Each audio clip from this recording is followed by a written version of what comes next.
Kelompok 1 beranggotakan yang pertama Willia Sonya, yang kedua Hanifah Ayu Pramesti, yang ketiga Monica Hani Astuti, yang keempat Zielinski Faza Ibnu Hadi, yang kelima Tias Larasati Nur Solihah, yang keenam Mita Nanda Pratami, yang ketujuh Satria Permana Aji, dan yang kedelapan ada Rifki Ramadan. Kemudian, materi yang akan dibahas mengenai ruang lingkup ekonomi internasional dengan poin pembahasan yang pertama, pengertian dan penjelasan ekonomi internasional, yang kedua, penjelasan macam ruang lingkup ekonomi internasional, yang ketiga, teori dan kebijaksanaan dalam perdagangan nasional, yang keempat, teori dan kebijaksanaan dalam bidang keuangan dan juga moneter dunia internasional, yang kelima, pembentukan organisasi-organisasi dan unit kerjasama ekonomi internasional, yang keenam, berdirinya perusahaan-perusahaan multinasional. Yang pertama, pengertian dan penjelasan ekonomi internasional. Ekonomi internasional merupakan ilmu yang mempelajari tentang sumber daya yang dialokasikan untuk memenuhi kebutuhan hidup manusia dalam ruang lingkup kehidupan internasional. Adapun bentuk hubungan ekonomi internasional yang meliputi perdagangan, investasi, pinjaman, bantuan serta kerjasama internasional dengan para pelaku, di antaranya ada pihak pemerintah, swasta, ataupun organisasi internasional. Tujuan ekonomi internasional yaitu untuk mencapai tingkat kemakmuran bagi masyarakat pada suatu negara. Ekonomi internasional memiliki beberapa aspek yang mencakup aspek mikro dan aspek makro. Aspek mikro menyangkut masalah jual beli secara internasional, yaitu ekspor dan impor, sedangkan aspek makro misalnya menyangkut masalah di mana masing-masing pasar saling berhubungan satu dengan lainnya. Ekonomi internasional juga menyangkut beberapa permasalahan antar beberapa negara yang meliputi mobilitas faktor produksi seperti tenaga kerja, imobilitas faktor produksi. Adanya perbedaan dalam sistem keuangan, perbankan, bahasa, kebudayaan, serta politik. Dan yang terakhir, faktor-faktor produksi yang dimiliki berbeda sehingga dapat menimbulkan perbedaan harga. Kemudian ada poin pembahasan yang kedua, ruang lingkup ekonomi internasional, yang meliputi yang pertama, perdagangan internasional melalui perpindahan barang, jasa dari suatu negara ke negara yang lainnya, atau transfer of goods and service. Yang kedua, perdagangan internasional melalui perpindahan modal melalui investasi asing dari luar negeri atau transfer of capital. Yang kedua, perdagangan internasional melalui perpindahan tenaga kerja yang berpengaruh terhadap pendapatan negara melalui devisa dan juga perlunya pengawasan mekanisme perpindahan tenaga kerja atau transfer of labor. Yang keempat, perdagangan internasional yang dilakukan melalui perpindahan teknologi, yaitu dengan cara mendirikan pabrik-pabrik di negara lain atau transfer of technology. Dan yang kelima, perdagangan internasional yang dilakukan dengan penyampaian informasi tentang kepastian adanya bahan baku dan pangsa pasar atau transfer of data. Kemudian, adapun ruang lingkup ekonomi internasional yang lainnya, yang pertama ada mobilitas faktor produksi, yang kedua sistem keuangan, ketiga perbankan, keempat bahasa, kelima kebudayaan, dan yang keenam politik. Pembahasan yang ketiga mengenai teori kebijakan perdagangan internasional dengan teori yang pertama tentang keunggulan absolut yang dikemukakan oleh Adam Smith. Dasar pemikiran teori ini adalah bahwa suatu negara akan melakukan spesialisasi terhadap produksi dan ekspor suatu jenis barang tertentu. Adam Smith menyatakan bahwa perdagangan antar dua negara akan berdasar pada unsur keunggulan absolut pada komoditas-komoditas tertentu yang dimiliki oleh suatu negara. Hal tersebut berarti negara yang memiliki keunggulan absolut pada komoditas tertentu akan mengekspor komoditas tersebut ke mitra dagangnya. Begitu juga sebaliknya, suatu negara akan mengimpor produk atau komoditas yang tidak menjadi keunggulan absolutnya. Teori yang kedua mengenai keunggulan komparatif. Teori ini dikemukakan oleh David Ricardo. Teori ini memberi penjelasan bahwa negara-negara akan mengekspor barang-barang yang tenaga kerjanya memproduksi dengan relatif lebih efisien dan mengimpor barang-barang yang tenaga kerjanya memproduksi dengan relatif kurang efisien. Pembahasan yang keempat mengenai teori kebijakan dalam bidang keuangan dan juga moneter dunia internasional. Sistem moneter internasional merupakan sistem keuangan yang berlaku untuk semua negara di dunia yang membahas tentang pembayaran atas transaksi lintas negara dilaksanakan. Sistem ini menentukan bagaimana kurs tukar asing ditentukan dan bagaimana pemerintah dapat mempengaruhi kurs tukar. Dalam melakukan pembayaran ke luar negeri, karena adanya transaksi internasional diberlakukan suatu alat pembayaran internasional atau alat pembayaran luar negeri yang disebut dengan devisa. Sistem devisa yang dapat umumnya dipakai oleh sebagian besar negara di dunia dalam lalu lintas keuangan internasional membentuk suatu sistem yang disebut sistem moneter internasional. Berdasarkan sumber perolehannya, valuta asing atau devisa dapat dibedakan menjadi dua, yaitu devisa umum dan devisa khusus. Devisa umum adalah devisa yang diperoleh dari hasil ekspor barang atau dari pinjaman jasa transfer.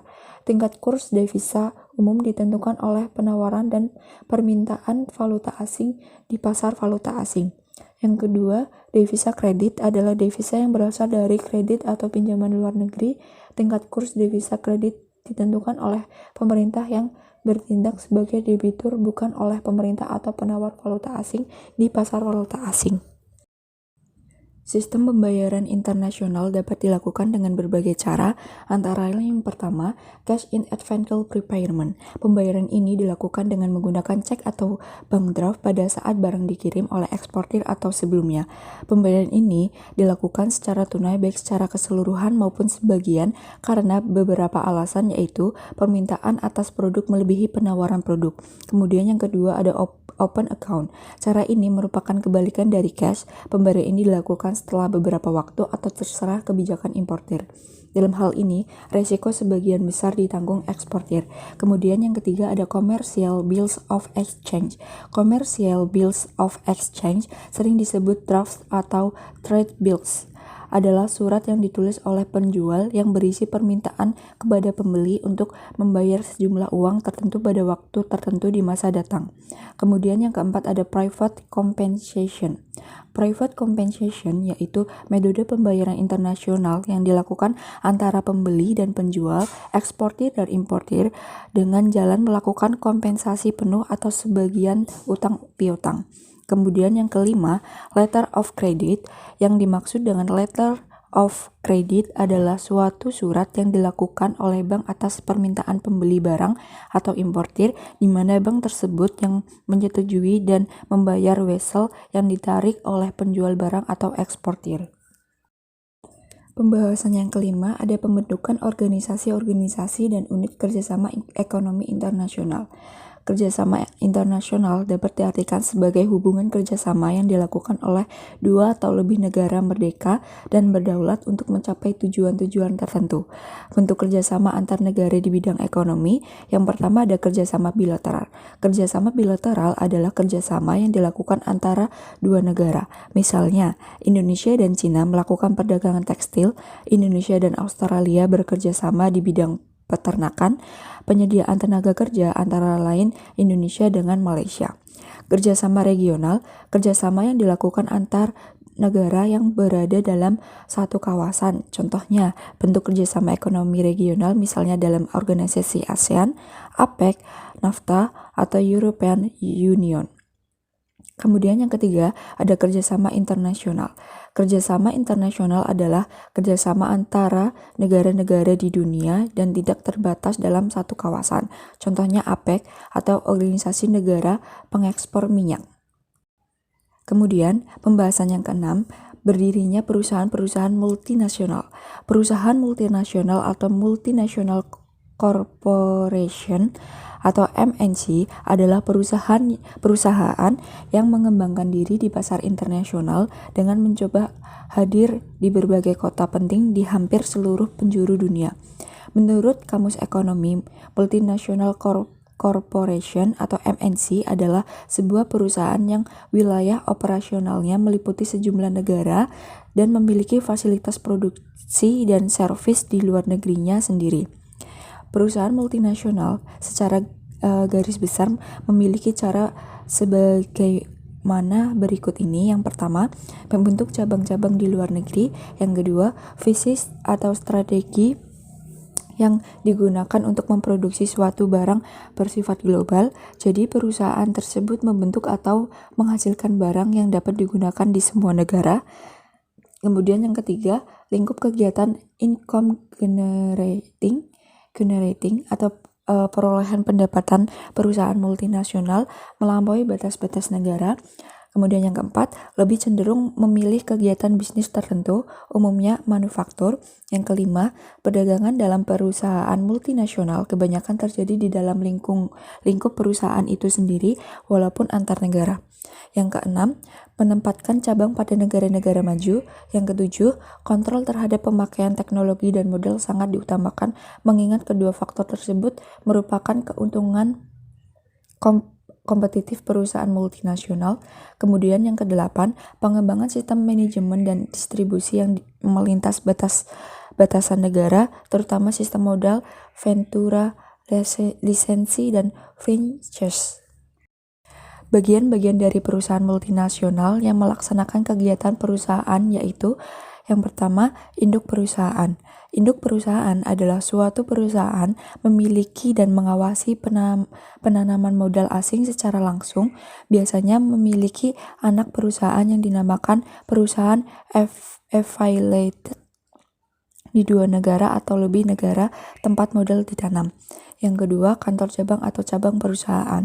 Kantor cabang atau cabang perusahaan adalah suatu kantor yang merupakan bagian dari induk perusahaan yang beroperasi di negara induk perusahaan atau di luar negeri atau di negara tempat modal ditanam dan tidak terdiri sendiri atau mempunyai status perusahaan. Yang ketiga, ada kantor pusat. Kantor pusat adalah suatu kantor yang didirikan oleh suatu perusahaan multinasional yang mempunyai kedudukan sebagai kantor pusat atau pusat organisasi suatu perusahaan multinasional yang biasanya berlokasi di negara tempat induk perusahaan atau berada atau di negara penanam modal. Kemudian yang keempat, anak perusahaan affiliated. Anak perusahaan affiliate atau daughter company adalah perusahaan holding dari penanam modal di luar negeri, tanpa melihat bentuk hukum, tetapi biasanya merupakan suatu anak perusahaan atau suatu subsidiary atau perusahaan gabungan atau associate. Anak perusahaan subsidiary. Anak perusahaan adalah sebuah perusahaan yang dikendalikan oleh sebuah perusahaan yang terpisah yang lebih tinggi atau induk perusahaan. Perusahaan yang dikendalikan disebut sebagai perusahaan korporasi atau perseroan terbatas. Keuntungan dari perusahaan multinasional adalah yang pertama, memperoleh keuntungan dengan berproduksi di negara yang paling efektif dan efisien. Yang kedua, mampu meningkatkan kesejahteraan ekonomi dan sosial suatu negara karena perusahaan multinasional ini melibatkan kegiatan investasi di negara-negara. Kemudian yang ketiga, mempunyai akses ke bahan baku dan sumber daya alam yang mungkin tidak dapat dilakukan oleh perusahaan domestik. Yang terakhir, dengan adanya perusahaan multinasional akan memberikan lapangan pekerjaan baru, inovasi-inovasi baru yang dibuat akan menghasilkan produk baru yang mampu menunjang kebutuhan masyarakat seperti dalam kesehatan dan pendidikan. Kemudian, tantangan yang harus dihadapi oleh perusahaan multinasional, yang pertama, semakin meningkatnya rasa nasionalisme di banyak negara, sehingga kadang mereka tidak terlalu senang dengan masuknya perusahaan multinasional ke negara mereka. Yang kedua, pemerintahan seringkali berubah sehingga membawa perubahan undang-undang dan kebijakan yang berlaku. Yang ketiga, perusahaan multinasional terkadang melakukan pelanggaran hak asasi manusia dan cenderung merusak lingkungan yang diakibatkan produksi yang dilakukan perusahaan multinasional. Karena perusahaan multinasional cenderung mencari keuntungan yang sebesar-besarnya. Dan yang terakhir, hukum nasional sering tidak mampu mengatur aktivitas dari perusahaan multinasional dengan efektif. Sekian penyampaian materi dari kelompok 1. Terima kasih.